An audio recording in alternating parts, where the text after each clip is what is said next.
Hello, and welcome to Workshops on the Web presented by the Ventura County Superior Court. My name is Joanne Johnson, and I am the Family Law Facilitator for the Superior Court. This video works like any other video player with a play, stop, and pause button. The text of the presentation appears in the right half of the screen. You will need to use the arrows or the wheel on the mouse to scroll through the text. This video will explain the who, what, where, when, and why of the declarations of disclosure. At the end of this program, the forms will be discussed. You should obtain a forms packet from the clerk of the court, the Family Law Self-Help Center, or from the court's website. You may also access the forms directly from the text on the right of the screen by clicking on the icon. If your computer has the capability, you may fill out the forms directly from this workshop. A sample packet can be obtained from the Family Law Self-Help Center to assist with completion of the forms.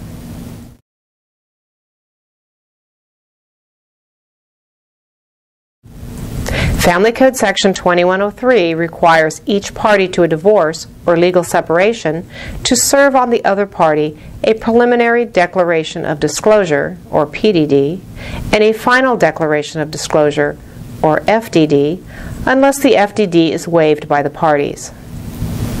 The purpose of the disclosures is to provide a full and accurate disclosure of all assets and debts in which either or both the parties may have an interest or an obligation, along with the income and expenses of each party.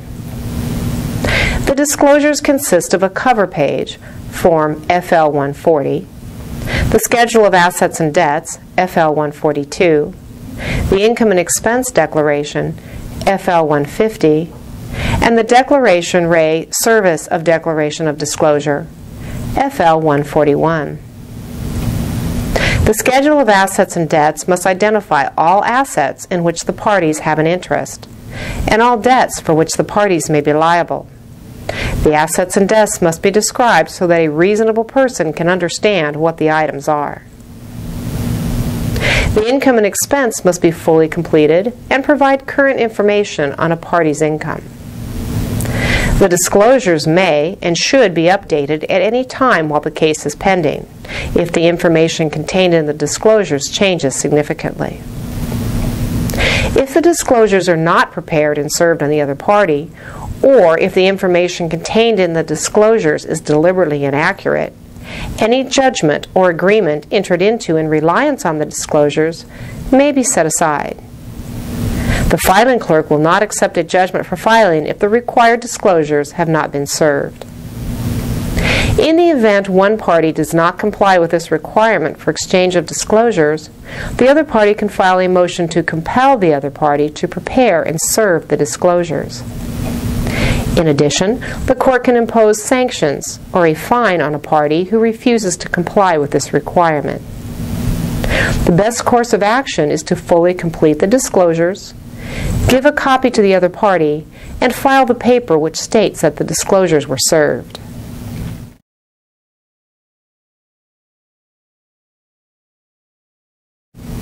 The rules for the PDDs and the FDDs are slightly different.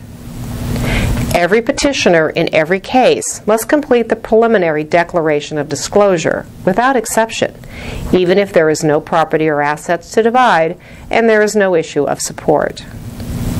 If the respondent files a response or enters into an agreement with the petitioner, the respondent must also complete and serve the PDD.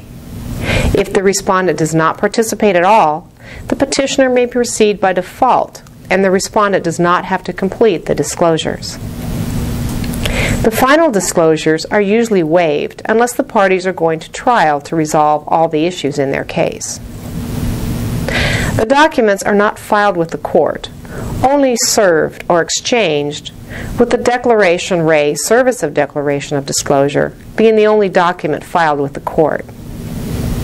Unlike most other court documents, the disclosures may be served by a party directly to the other party. It is not necessary for a third person to serve the disclosures. The preliminary disclosures can be served along with the petitioner response, or at any time thereafter. The PDDs must be exchanged prior to entering into an agreement or submitting a judgment to the court. In the situation of a default judgment, or if the parties have an agreement, the service of PDDs and waiver of FDDs can be submitted along with the judgment. If the parties are scheduled to attend a mandatory settlement conference, the PDDs must be exchanged prior to the conference. If the case is contested and the parties do not have an agreement, the FDDs must be exchanged no later than 45 days before the first assigned trial date. The FDDs may be waived in difficult cases, or if the parties mutually agree to waive the FDDs only if the requirement for the service of the PDDs has been complied with, and all the information in the PDDs is current and accurate.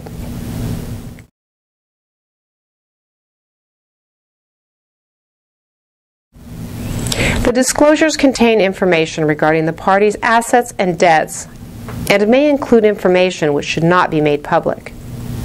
These documents are only served, not filed with the court.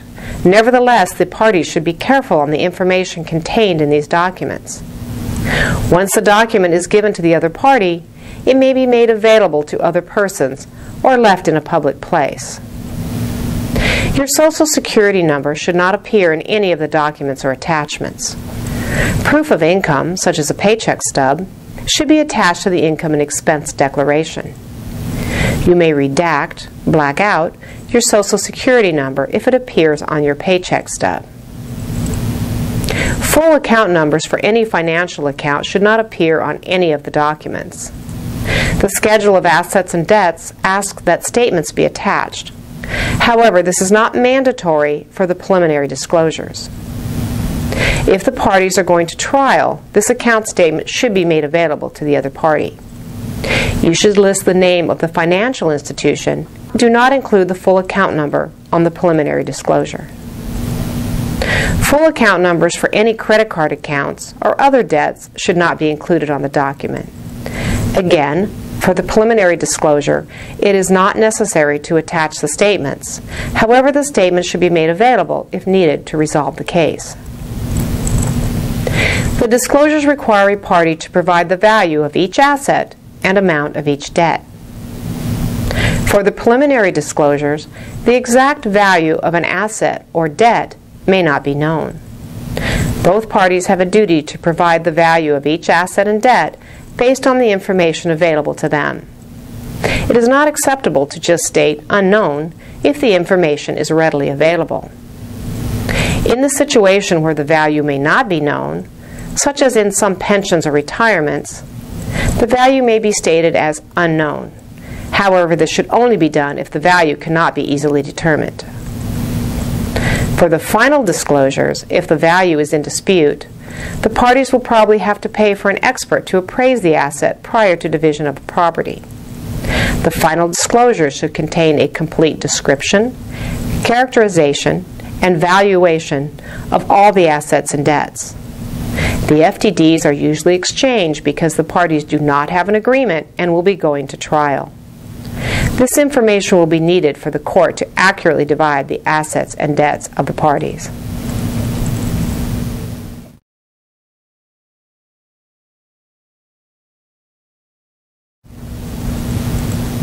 For all of the forms, the caption must be completed, stating the name, address, and telephone number of the party, the court's address, the names of the parties, and the case number.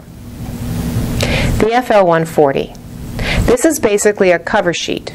You will need to check petitioner or respondent, and if this is a first form completed, preliminary. In most cases, only the first two boxes, 1 and 2, are checked, stating that the schedule of assets and debts and the income and expense declaration is attached. At the bottom of the form, date, print your name, and sign. The FL 142. This is a schedule of assets and debts which requires that you list each asset and debt in each category, along with the designation of the item as separate, if applicable, and a valuation, along with the date the item was acquired. If you do not have any item in a category, write NA for not applicable.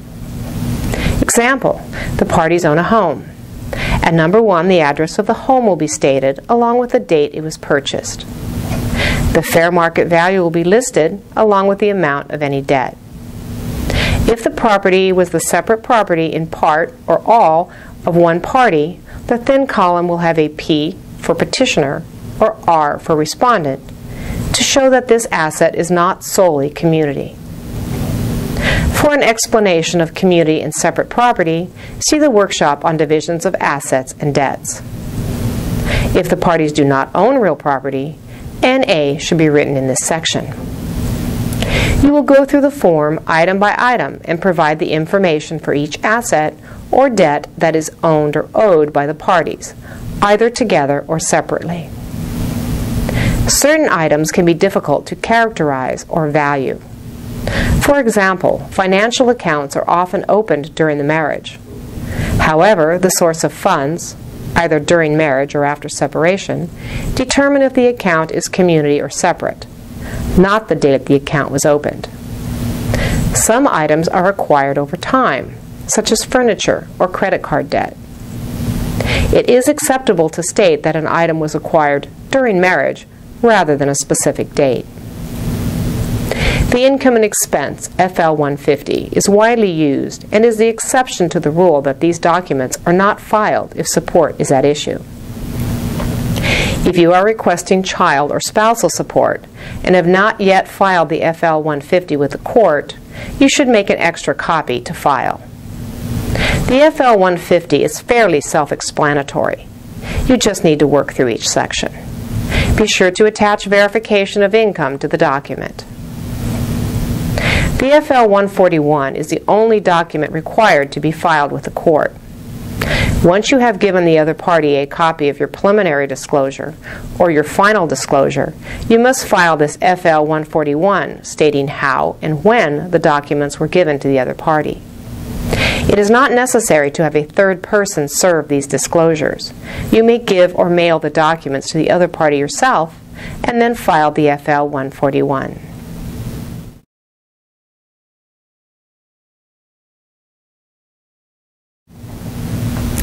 The disclosures are probably the least favorite documents for any party to complete. Nevertheless, they must be done, or any agreement or default judgment may be subject to being set aside. The documents must state the party's asset and debts, and the income and expenses of the party completing the forms. Once they are completed, a copy is given or mailed to the other party. You should keep the originals, with the exception of the Declaration Re Service of Declaration of Disclosure, the FL 141, which must be filed with the court. In addition, you should file the FL 150, the Income and Expense Declaration, if you are asking for child or spousal support. The preliminary disclosures are mandatory for every party who participates in the case. If the matter is going by default or by agreement, it is common practice to waive the final disclosures. For additional assistance with these documents, you may attend a workshop at the Family Law Self-Help Centers. The schedules are available on the court's website or by calling 662-6661 for recorded information. You may also view other workshops on the web for additional information on property and debts, or access the self-help section of the Judicial Council website at www.courtinfo.ca.gov.